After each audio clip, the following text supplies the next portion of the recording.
Hello everyone, welcome back into this channel. So today I would like to show you the way how you can type Korean text or type Korean alphabet or letter with your keyboard on iPhone. You just need to open your phone, open the settings, and then you just need to scrolling down until you find the general here. Just go click it, and you just need to scrolling down again until you find keyboard, and then you just need to go click it.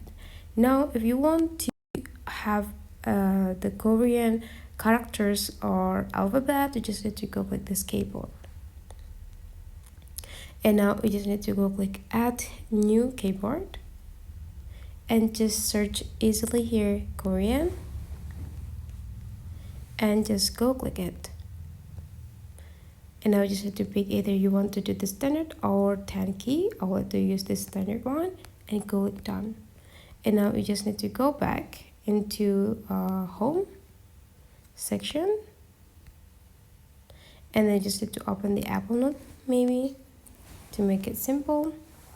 Create a new one, just tap it, and then you just need to go type this globe icon until there is a Korean language or characters showing up, and you can just start